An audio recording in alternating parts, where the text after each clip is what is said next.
Thank you everyone for joining. Most of you have been here a time or two before, so you know the format. Please mute yourself or I will mute you if you're not talking.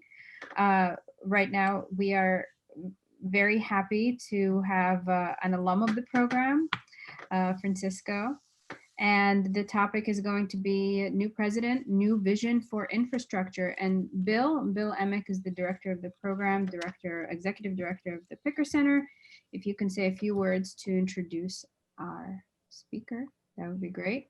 This session will be recorded and edited, and we will have it up on our website by next week.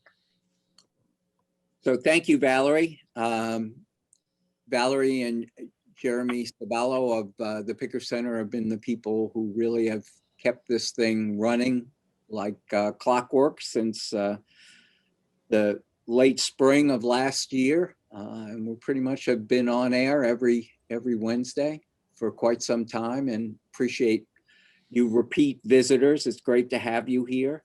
We've got quite a stellar lineup. They're all available on SEPA's Food for Thought website. So you can check in on today's presentation and on all the presentations along the way. It's really worthwhile. It really has been a wonderful experience so far, and we're going to keep this going into the future. Actually, we'll have a double header today, so I'll start with the first presenter, and then two good friends of mine will be presenting today. So we'll start with Professor Pineda, who is an alum of the EMPA program a few moons ago. And he is now a professor in the School of Professional Studies here at Columbia. He also runs the master's program in construction administration. He is taught many sessions here at SEPA, as well as in his home school. He's a fellow of the Royal Institution of Chartered Surveyors, senior strategist in all three sectors. His career is now approaching 20 years of work in investment, development, construction, turnaround, both for the hospitality industry, building, materials, food and beverage. I started out working in a field close to my heart, strategic planning, and has participated in a number of large corporate strategy sessions, including restructuring of a $1.6 billion real estate portfolio. He is, among other things, an officer in the U.S. Navy Reserves.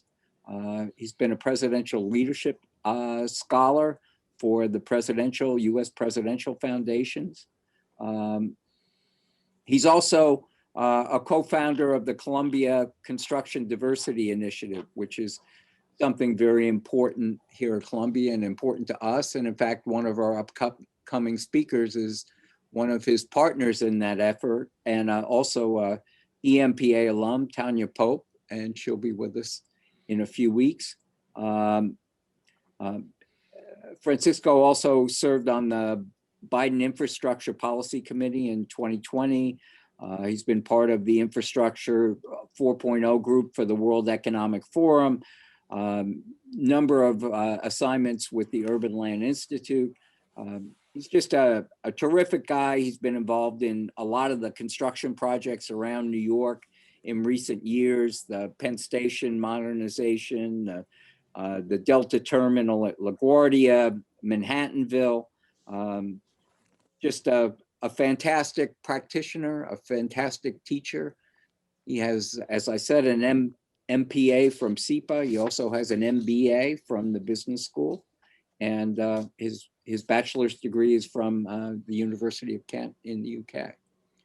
So thank you. Now that I've used up all the time, you can open it up for questions. I had to take off my jacket. It was embarrassing with that list.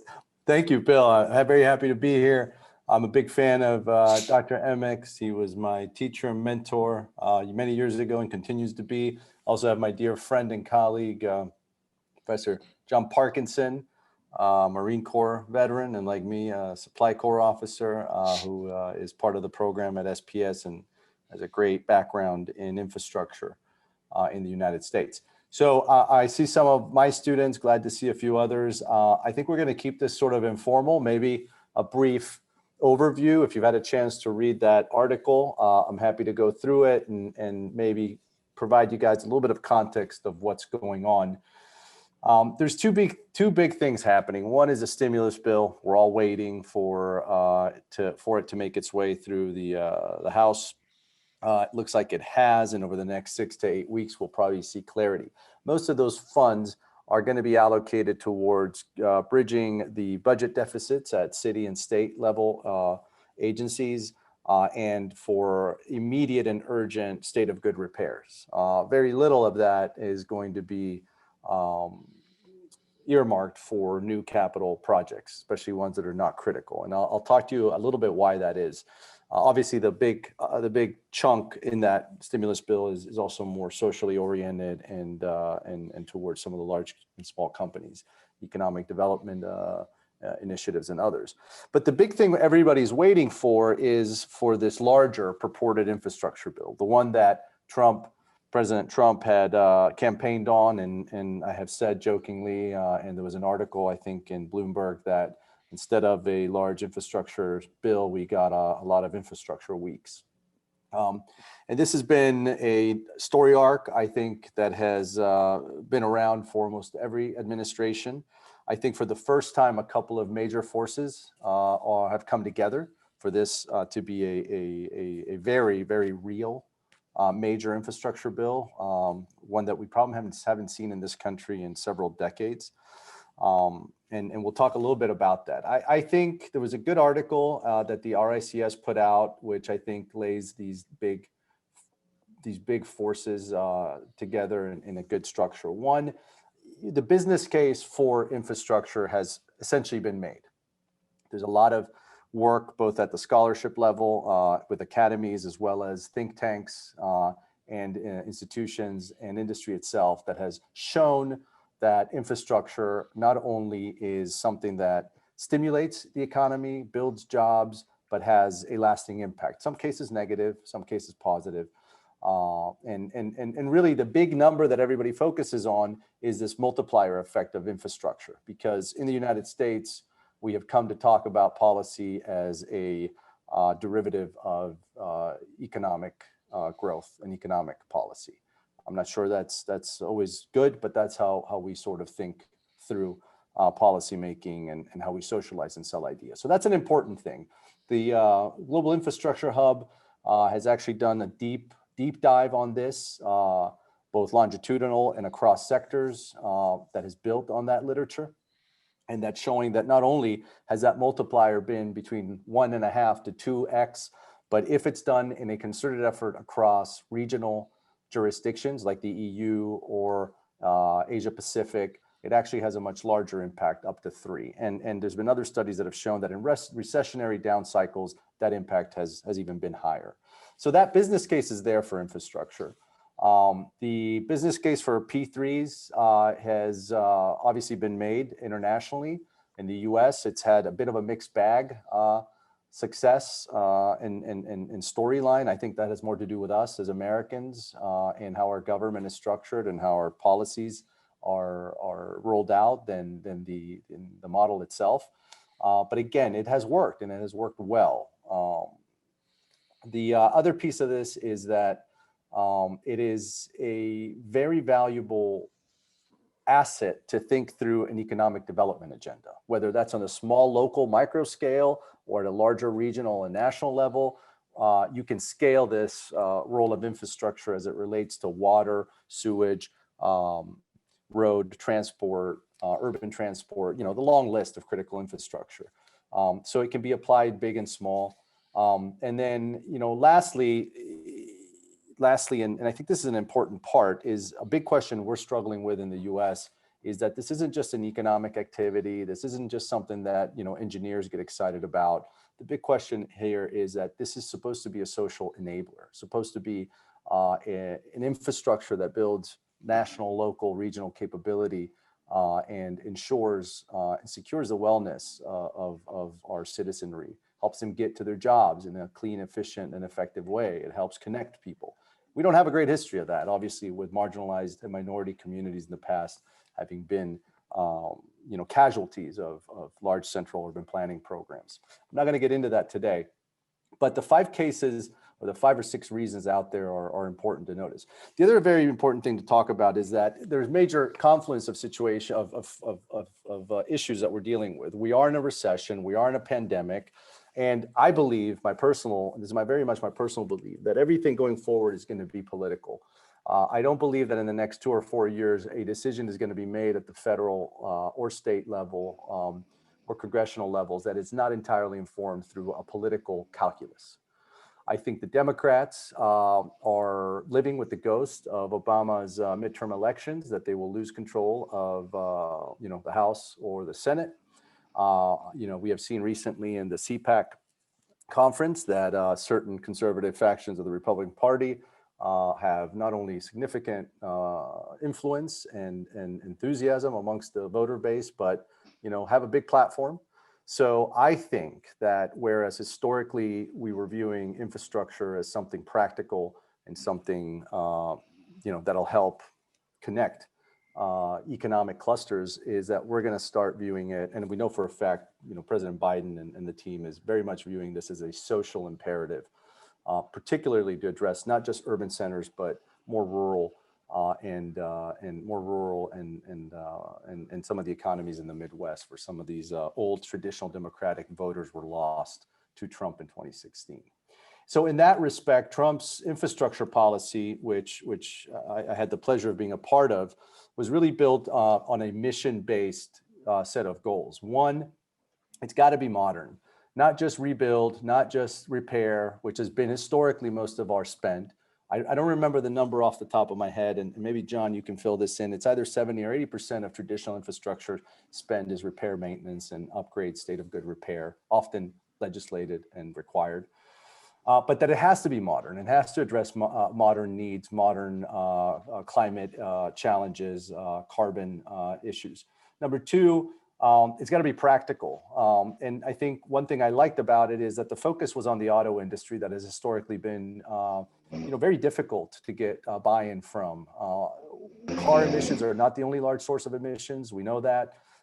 We know cities and buildings are a large source of emission. We know extractive industries are a large source of emission, but so is car usage in the United States. I think historically the Democrats at least have failed to communicate how their policies in urban transport and mass transport can help. It sort of makes other folks that don't live in large urban areas that have integrated transportation systems feel excluded from the conversation. Most Americans are using cars to get from point A to point B. And I think a big interesting approach to this policy is the buy-in of the auto industry and the shift to electric vehicles. You saw recently that Volvo announced that by 2030, they're going to go entirely EV.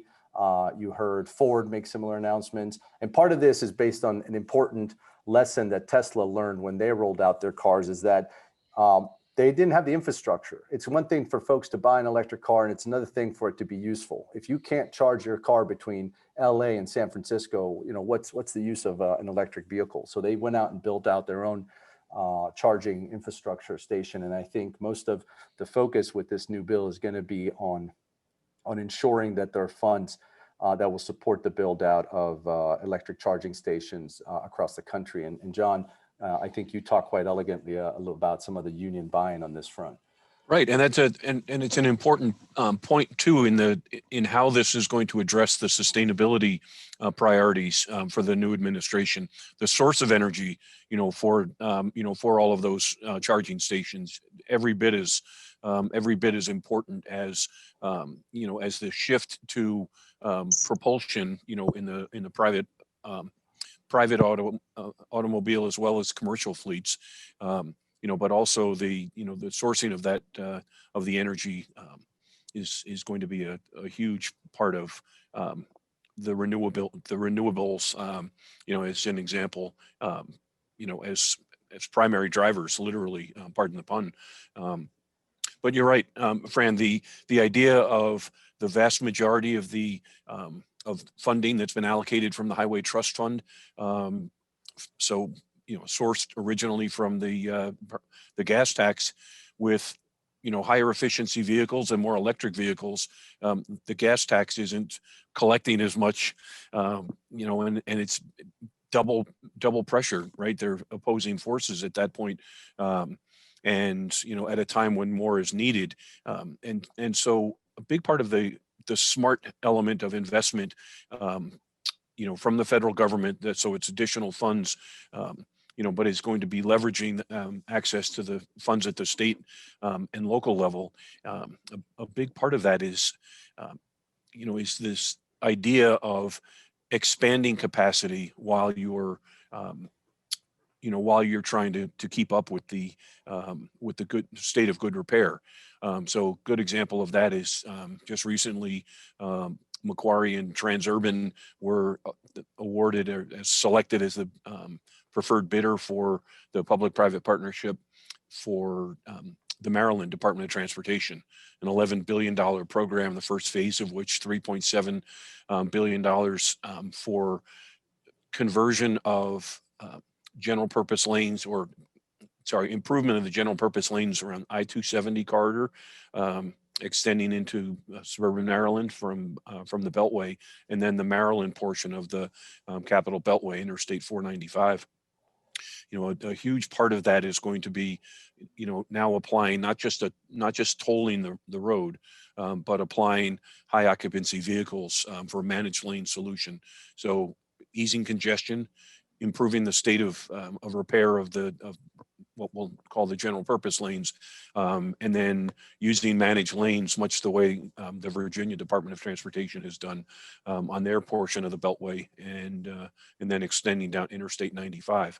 You know, that's a model, Fran, that builds on exactly as you're saying, being smart about it, to make as much use of the limited funds that you're going to be getting, but at the same time increasing capacity, so as to really build out a modern, ready for what's coming next, you know, future. And that's just in the surface transportation arena. And that's a very good point. People forget that in most historic bills and earmarking of funds, surface transportation and roads is still the largest end use. Again, going back to the fact that as Americans, we rely on these roads and our cars significantly. But John, you touched on the energy and power piece, which out of the 8 main pillars that Biden built the infrastructure and platform around are energy related. One is in investments in innovation of clean energy technologies. An important one, the US over the last 40 years has decreased substantially their R&D investment. I believe it's gone from 3% of GDP to under 1. I don't remember exactly, but I remember seeing this somewhere. So, but the other two are the more practical pieces, which is investment and incentivizing an increase in renewable energy. My big critique of this is that nowhere have we been talking about nuclear energy. And my personal position is that I don't believe we can get to a carbon-free future without nuclear as a part of our energy supply curve. This is a reality that the UK is coming to terms with. It's a reality that Germany and Merkel have started to tackle. If you remember, they began decommissioning their plants 10 years ago, and they're starting to reverse. Some of that has geopolitical implications with the fact that most of continental Europe, in their effort to move away from carbon and nuclear, has started relying much more on natural gas, and that natural gas comes from where? From 1 or 2 pipelines from Russia. So there's some fascinating things happening globally, but to go back to the United States, power is a big play in this story. And it actually folds nicely into the second part of this, which is you can't really talk practically about infrastructure in the US if you're not talking about it at the state level. Right. Again, you know, 25% federal, 75% state. And if you look at Cuomo's $306 billion plan, there's an additional $29 billion clean energy plan that he announced, and another $20 billion affordable housing plan. And if you actually sit and put these two plans side by side, you see a lot of overlaps. Biden has a big part of his vertical and focus on affordable housing. And there's a secondary vertical on securing environmental justice and equitable economic opportunity, which is tied to affordable housing. So there's some fascinating interplays between the two. And I think it sort of leads us into a good part of this chat around the state level in New York. John, maybe you want to. And that's really the model, Fran, right? That the federal government, has long been looking for. The original investments in the interstate system was designed to be the local. I mean, it's really ultimately, yes, the outcome is miles of paved lanes that are available, but in reality, the Department of Transportation could just as easily be called, the jobs department, different than the labor department. But so much of, that of those investments are about direct job growth, indirect job growth, and induced job growth. And so a big part of that is how the states then leverage access to, to the federal funds. And the model that Governor Cuomo has put forth, this $306 billion that you just mentioned, Fran, is really the model that even the Trump administration, that's the direction they were working towards. And that's what they're looking for. I mean, it plays out in the Republic of 50 United States, or not, but the republic form of government is, at the state level is where all of that activity happens. And, it manifests itself. All of the construction jobs are local, right? Some of the design and some of the engineering services, can have can be globally accessed or remotely accessed. But at the end of the day, the excavator is picking up that, that bucket of dirt, and moving it. It's a local sport. And so the funding ends up having that local impact. And, it manifests itself, in New York, in other sectors as well. One of the priorities that fits into the sustainability envelope that you mentioned, Fran, and that is water, right? During the Trump administration, water infrastructure actually saw improvements. It's the one sector we actually saw increases in the funding and a broader reach. And that's something that we'll look to continue.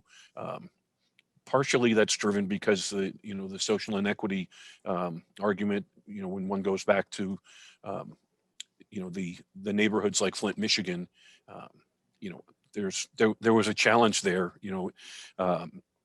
but water is one of those, it's the other, sort of quiet driver behind any kind of regional economic growth.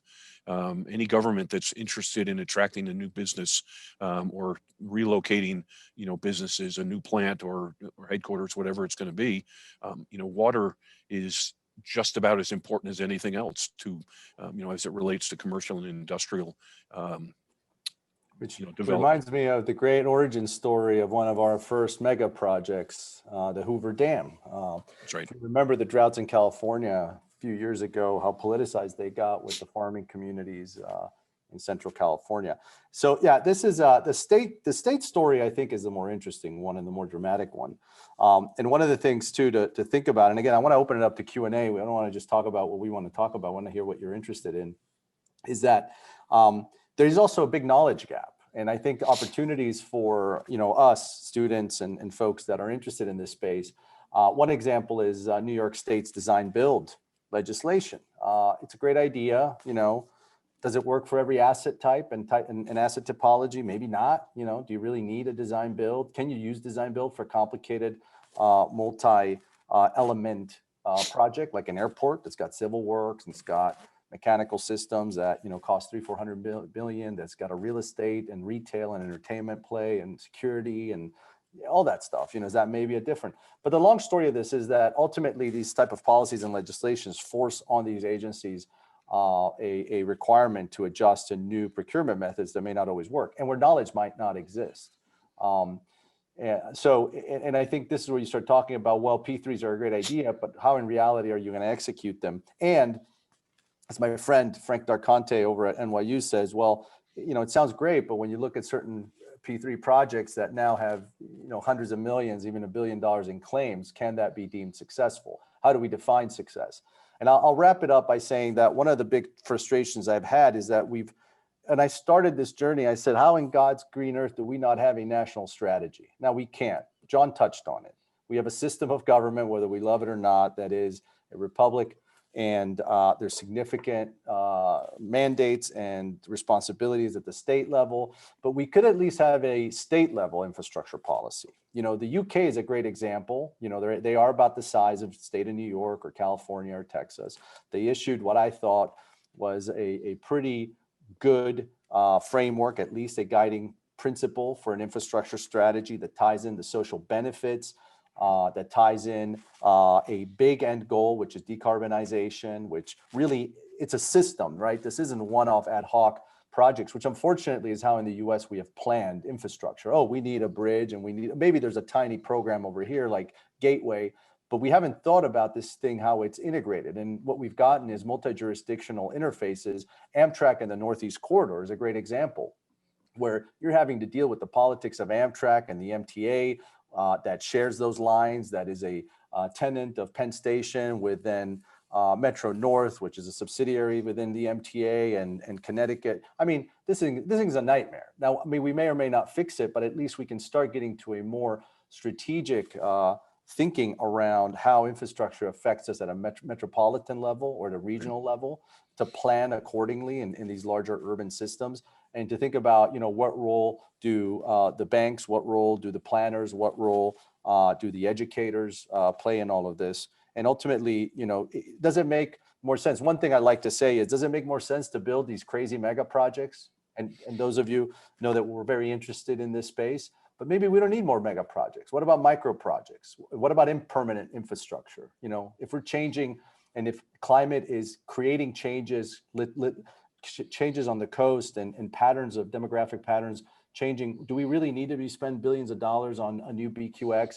Or can we focus on the micro impermanent infrastructure of the ferry system, which, you know, I have personal experience in and has been a tremendous success. Didn't cost $1 billion.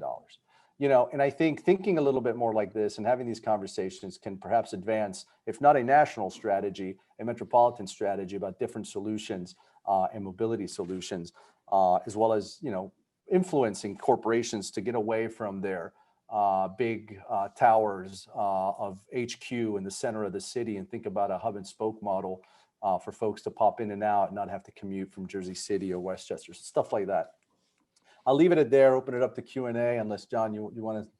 Well, you know, one other point, and you raised this in your paper, and that is the idea of, you know, what is the infrastructure, and the one sector that, you know, or asset class, if you will, you know, is the communications infrastructure, and this goes back to the, you know, to the political reach, if you will, or the political impact, and that is the idea of where some of the federal funding will come from to support rural broadband access. That's a big part. Huge. That, you know, highlighted by the pandemic.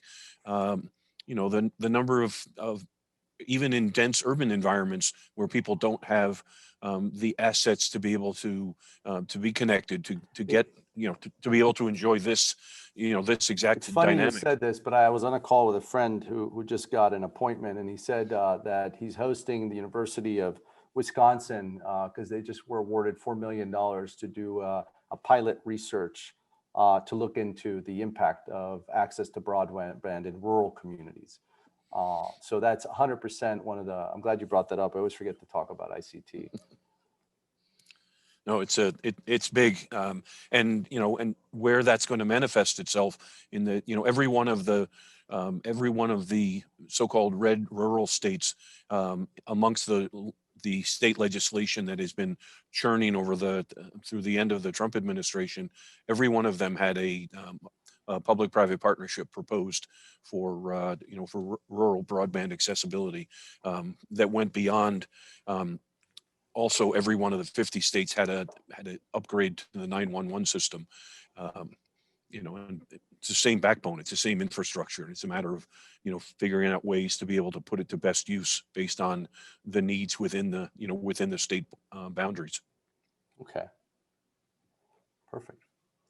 Should we open it up to any questions? Anything, Bill? Do you? Yeah, please let me kick it off. I think the two points that are most intriguing to me that you guys brought up are, one, the one that just came up, the communications infrastructure. And just like in the 1950s, we built a national road system, shouldn't we have a national internet and energy system? Think Texas and the collapse of the grid there. And the national highway system was built on a 90% federal funds, 10% state, and then states and locals taking the full responsibility for maintenance. Now, what about burying the power lines and the telephone lines and the broadband lines, which puts, hundreds of thousands of Americans to work in good paying jobs and would eliminate the kinds of things that just happened in the South and the things that happen every winter in the Northeast once and for all. And then I think part two, which John, you talked about earlier, which is it's great if we have all electric vehicles, but if all the power comes from coal plants, did we really advance anything? And Fran, you made that point too about nuclear. It seems to me it's got to be the two parts. One is the grid, if you will, the complex grid, and where is the grid powered from? So is there anything coming out of the Biden administration that would indicate that these issues are going to be part of this big plan, to the extent there is a big plan? John, let me take the power piece. And I don't think there is a big plan, and I don't think there's going to be one.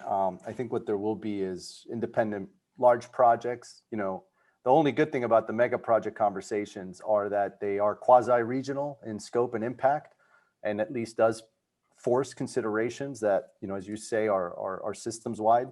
But the ERCOT, Texas is a really fascinating case study. I'm going to tell you two things about Texas power failure that is sort of missed in the main media. Number one, as Bill said, ERCOT is a standalone systems operator. They're closed off, unlike some of the other regional systems operators that control the transmission lines that connect generation pockets to demand pockets like cities. Most of them are across many states and regions. MISO is for the middle of the country, Northeast, so on and so forth. ERCOT's blocked off, number one. Number two, a couple years ago, Texas voted against capacity payments, which if you're looking at in the Northeast, we pay as power users a certain percentage just to have idle capacity or redundancy in the system. Texans, in their great wisdom of efficient free market economy, did not want to pay that extra 5, 10, 15%, whatever it was, to keep certain type of baseload plants essentially on a warm on a warm system, so that if things happen, that if things like this occur, they can kick in. So what ended up happening in Texas is you had the power transmission lines overloaded, and a couple of other small issues, such as the backup diesel generators didn't have antifreeze or weren't protected against the antifreeze. So it's just like this confluence of craziness that broke down. But much of it had to do with not looking at that system holistically. And ultimately, they couldn't tap into neighboring systems for power when that baseload demand dropped. So you're looking at this thing and looking at this from a postmortem standpoint, and what you see is just a classical systems failure across the board, much of it entirely human driven and really from policy level. But the funny thing is that all of these systems were also entirely automated. There wasn't a human being that made decisions. The system itself was calibrated so that it shuts itself down when there's power overload or underload. And I don't think that's going to change, Bill. I don't think we're going to see, at least not in this political cycle, any broader thinking around this, and not at the power. There is some investment in the Biden administration towards power transmission. NYPA is a very good example of that. NYPA's got a $3 billion capital plan. I think 1.5 is related to transmission upgrades. Right. So that's a really interesting case study in and of its own, and to kind of look at what Cuomo's plan and Biden's infrastructure kind of view is meant to address. But again, none of that is national. And I think that relates to, I think it's a great idea what you highlighted. Why can't we bury all this stuff, line them up, and put this back at the national, the responsibility of a nation to ensure that we have the most basic infrastructure in place. Well, and part of that is market conditions, led to, to separating the, Con Ed doesn't own any of the generating, doesn't own most of the generating assets that provide power to their portion of the grid, right? Part of separating the transmission, and transmission, Fran, as you point out, is, what connects the source of the energy, whether it's the hydro, hydro plants, upstate on the southern tier, of New York, all the way out to Pike County in Pennsylvania and the northern counties in New Jersey. That 1,300 and some square miles of service territory that was Orange and Rockland used to have, 2 power plants right on the Hudson River. Those are run now by Southern, I think Southern Company runs those. So this notion of separating the generating assets, from transmission and distribution is what delivers that electricity from those big, regional towers that are the grid, down to the street level, so it can get to your apartment building or to your home, or office building for that matter, and that. So the incentives aren't there necessarily to be able to do that, but there have been some indications that trying to future-proof the other components of the ICT, infrastructure corridor, the 27-mile extension of the Jersey Turnpike, widening it, down below exit 8A, down below the split to the Pennsylvania Turnpike. All of that construction took into consideration massive amounts of cable, underground, buried underground. They, literally channeled their way down and provided for future capacity, for not broadband, but, for hardwired, infrastructure that would support the ICT components. In the same way that, Sprint was created originally, by running fiber all along the railway rights of way, and when deregulation hit AT&T and they, back in the early 80s, breaking up the regional Bell operating companies, splitting them out. All of that came at a time, when there was this scale of modernization of in that case the infrastructure to get past the POTS lines, right, the copper infrastructure, and get to fiber optic cable.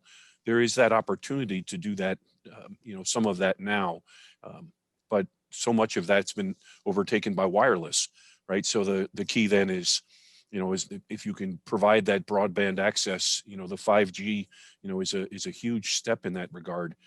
So there's lots of private investment that's going there.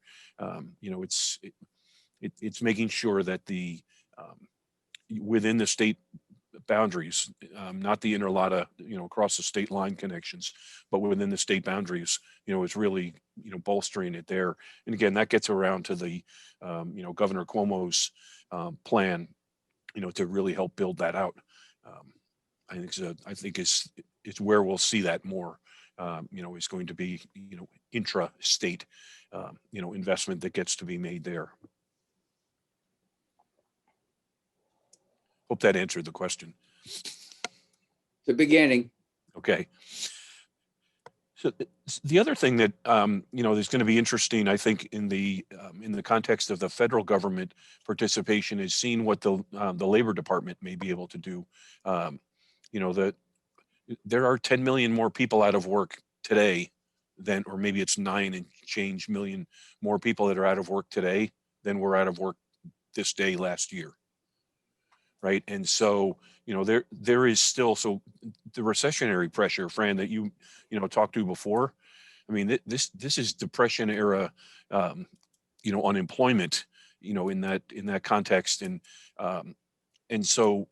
And it's hit almost entirely women and people of color. Yeah, disproportionately so. Absolutely. And so I think that, one of the things that the infrastructure sector is trying to do is to get the Labor Department to help work if there are these investments that are going to be made, it's not just going to be the same, the same handful of companies that that are doing this, but providing them additional human capital, to be able to retrain them is Yeah, and more big importantly, part. John, if I may, it's this was one of the big failures of Obama's second term, is that you had ministers, secretaries that really didn't get along, and I'm quite hopeful that between Raimondo at Commerce, Walsh at Labor, and Buttigieg at Transport, now with our own Polly Trottenberg there as Undersecretary, that we're going to see that alignment, that sort of systems level approach to addressing this problem. In fact, he's been very vocal as a sub point is Biden and Harris's focus on union jobs. And we may even see a resurrection of the PRO Act that withered last couple of years, which is another large bill looking to sort of shore back up some of the union sort of union rights and very pro-union type of legislation at the federal level. So this is going to be an interesting thing to watch, which does make sense because ultimately, we have seen success and measured success on apprenticeship programs. We have seen career-focused jobs in construction and in other sectors that do lead to long-term middle-class protection and growth. So I think that's a very important point that you brought up with the current labor environment and what the pandemic has done.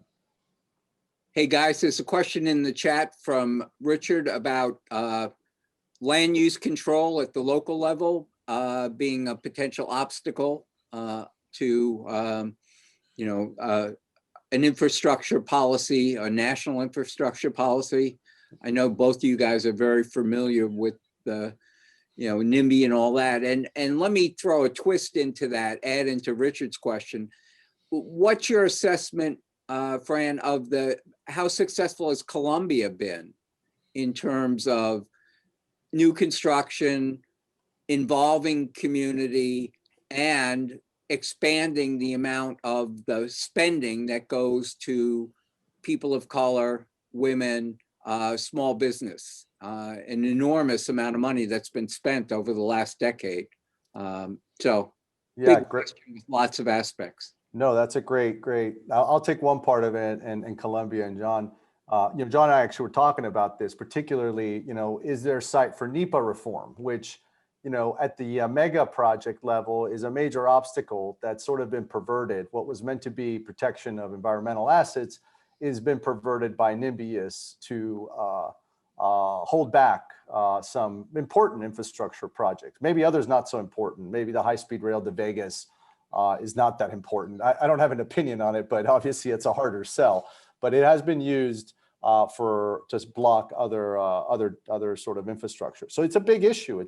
It's also the parochial nature of our national identity, I would say, right? This protect what's mine and merit-based idea and market economy, and that we're a litigious nation.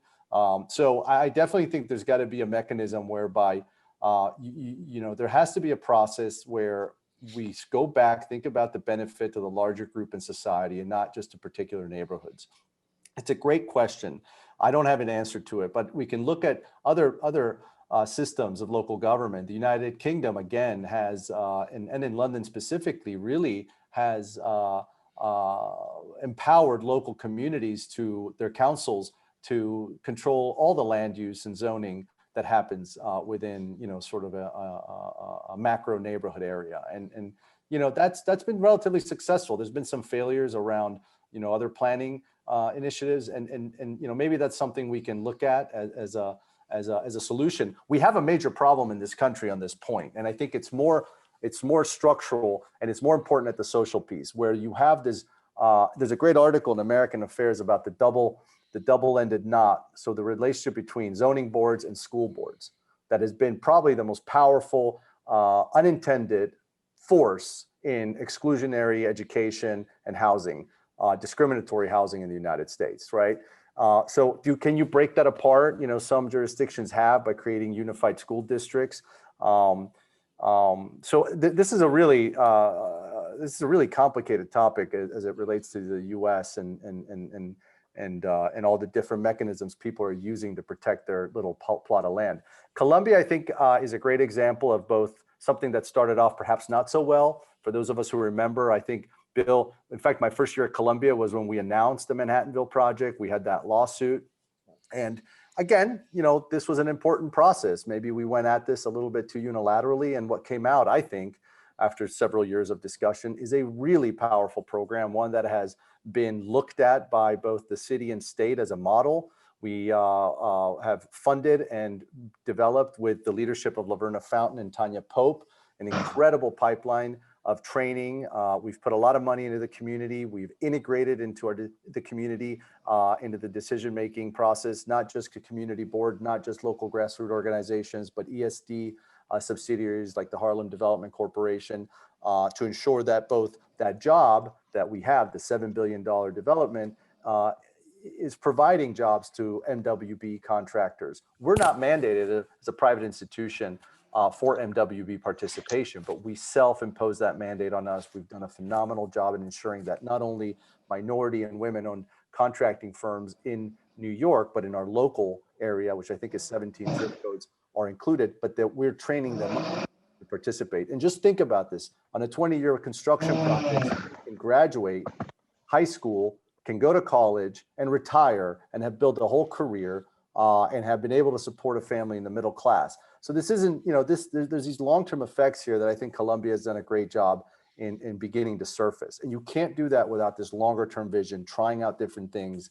being able to shift when programs fail or adjust them. And I think we've done that really well with Manhattanville. And again, and Fran, picking up on that too, I think that one of the subtle artifacts of that is is this emphasis on local business enterprises. That's a huge part of what I think is making it successful. It gets right to the heart of the question.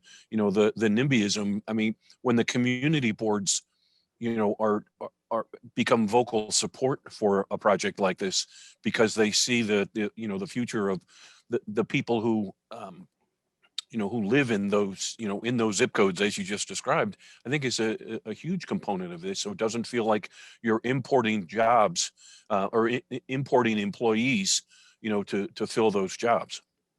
Yeah, we got to be careful with preservation. I think that I personally don't. I think not all everything's should be preserved, right? I mean, every time I look across the river at Stuytown, I think to myself, this is insane. They should have torn that thing down in stages and actually built up and provided 50% affordable housing across the spectrum, from very low income to middle income. Instead, we have this monstrosity that we look at that I personally don't see any architectural value, that's just taken up a swath of land that could have quintupled the amount of housing that is made available, especially to families of lower middle income stratas.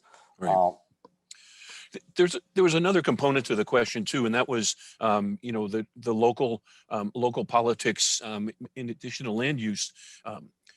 I would will it have will it impede or otherwise block some of the investment decisions that or the direction for some of the infrastructure investments? And I have to say, Fran, I would argue emphatically, yes, they will have a negative effect. And let me give an example. There's been a couple of offshore wind opportunities that that we've had here in in our region.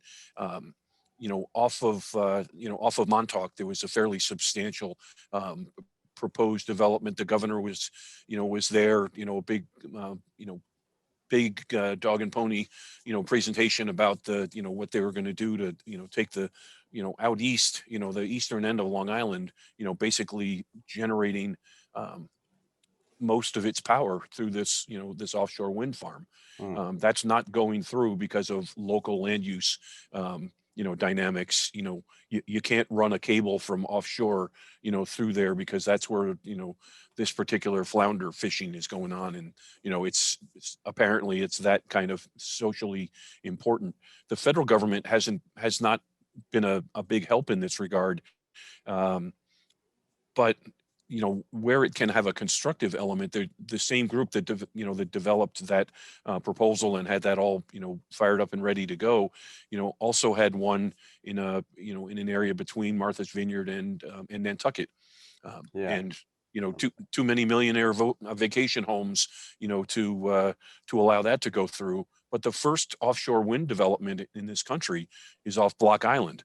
They basically have taken, Block Island off the grid.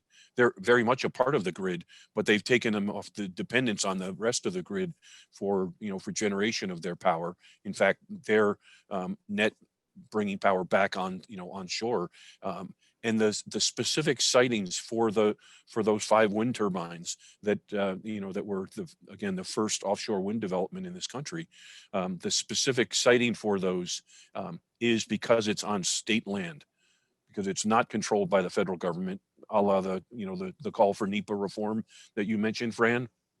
And when Governor Raimondo specifically supported the initiative, it hits all of the sustainability, energy independence. There's all kinds of great things about the project. But from a local control standpoint, right to the question that Richard asked, it's absolutely driven by local control is what made it happen. And not having that, local control, or those, not in my backyard or not in my offshore view, is definitely going to have an impact on many of these investments going forward. We have a question here from Miko on the Biden slogan. I think, no, thank you for pointing that out. And I think that's right. I think 2 things, though. I don't think you can sell anything in the United States that isn't a slogan. And I think on purpose, it's written as a slogan. But I think if you actually look deeper into that, what it is an organizing principle, something that we haven't had. If you really look deeply into, even look at the ARA Act that had significant infrastructure components, it has all in the United States been ad hoc, project-related infrastructure spending and earmarked. There hasn't been an organizing arc around any of this. And I think that's showing up in our infrastructure. It's showing up in the fact that we have systems that are not integrated. It's showing up in the fact that, look at the history of the New York City subway. It was different companies. That's why we got to walk on 14th Street, for half a mile to connect between the 1 and the L, or, so I do agree. And there are some actionable items. So there's been very clear actionable items that was put forth by both the Democrats and the Republicans. So I do think we're going to see some of this. For example, the investment in electric vehicle charging infrastructure, the funding of renewable energy sources. But remember what John said as well, that the action steps are going to be pushed down to the state. So if the states are not putting programs together that are shovel ready, and remember that now with Biden versus Trump, they're just going to have to map back to a couple of things: social equity, COVID-related stimulus or support, and a few others that are in there. But at least we have an organizing principle, which I don't think we've had for a long time. Right. And Fran, I think that also goes to, to the point about, that's raised about, the investment, the fragile walk. I think we lost John. In that political reality, the thing to remember is we don't have a Department of Infrastructure. These are the warring factions. Fran, I think you said it more politely, but the idea of some systemic thinking, for Secretary of Transportation to understand, at the municipal mayoral level, what it means to not make those connections with the other, with the other agencies, the other departments, the other cabinet level leadership discussions. So you're going to see it. Like the transportation stuff is easy to figure out, the overall plan. But then you get into the modality, distinction even within the FAA. One example here, for example, transport historically, DOT has looked at, we need to fix this bridge. Well, do we really? Maybe we should let this bridge go and build another one at another junction point because it actually maps better to the pattern of usage. Let's use some data and let's be more thoughtful about how we do that. So I think that's an important point that John was highlighting in this sort of fraction. Jim has a question too about the infrastructure spend gap. It's larger now. I think it's 3 trillion in the US. It's been projected. There's 3 big studies, one by the Global Infrastructure Hub, one by McKinsey, and one by the Association of Civil Engineers. And they're putting that gap in the US, I think between 3 and 9, depending on, you know, what you view as important infrastructure. The Association of Civil Engineers has that gap at, I think, what is it, John, 2 or 3? I forget right now. Yeah, they're north of. I mean, their new report card's coming out this week, actually, and I won't be surprised if they're at 4.2 by the time they publish. And how are we going to fund this? Well, I always remember and I recall what Germany did post reunification. Right? They had to somehow fund East Germany. Germans put a really good, smart plan together. They said, let's put out these Bundesbonds. In the next 9 years, we're going to merge into the euro. And we're going to drive up our inflation. So right now we've got rates at a historic all-time low. We've got an international market still buying our debt. And we've got a private equity and private capital pool that is flush with cash. So I don't think that money is going to be an issue. And we also are seeing a lot of great economic research coming out showing that we can sustain a high debt to GDP balance sheet as Germany had done, as Japan has done for 2 decades. And still have growth, and especially if that growth is being, it's like any corporate finance strategy. You know, you borrow from the market low to invest in assets that are going to produce higher rates of return. And I think that's sort of the calculus that we're thinking around. So I think there's going to be plenty of opportunities to fund this gap. I just hope it's a smart one and a smart allocation of these funds. Well, I think that's we're out of time. We're a management program, so we try to be strict about managing our time. We want to thank you both. I think that was a great way to end, Fran. I mean, if we don't borrow now for infrastructure, history will look at us as idiots, irresponsible idiots. You know, I can remember just not too long ago when interest rates were approaching 10% and you could only get a variable rate mortgage. So in historical terms, they're giving money away for almost nothing. And if we can spend it on things that are going to last for 100 years, we'd be foolish if we didn't do it. And just one last point Frank raised, which maybe you guys can get back to him directly. What about workforce housing? And that's a big issue for me too. And with office space utilization way down, there's an opportunity for conversions there. But I totally agree. And if I may, Bill, I know we want to stay on time. I do think we got to go back to basic supply demand. I believe strongly if we start to release the zoning restrictions, we allow upzoning with really strong focus on inclusionary housing and affordable housing. If we build the supply, it will release the pressure. These high-end units don't affect the broader market. I don't think they're an issue or a problem. I don't know what it is with us in the city. We need to just build more housing. We have the land. The city is the largest landowner. We need to zone up. I go back to the Stuytown example. Those are low height zones. You know, we have the space to build. And I think that if we can just focus on the supply side of it, make sure that it's affordable, make sure that it's restricted, it'll help. I don't think it's a full solution. I'll help. And NYCHA is another thing that needs to be reformed. You know, this thing's gotten too big and too unwieldy to be managed by one central authority. So anyway. Well, we're going to have you back soon, Professor. So we can revisit some of these questions in a few weeks. So Val, I'll turn it back to you. And that's it. Thank you so much, both of you. This was very informative. And like I said, we will have the recording up on our website for all eternity, hopefully next week after we edit it. Fantastic. Thank you all. It's such a pleasure. Thank you. And we'll see you back in 2 weeks for a second session. We'll be here with Ike, our the new head of public affairs at the Department of Commerce. Great. Looking forward to it. Thank you.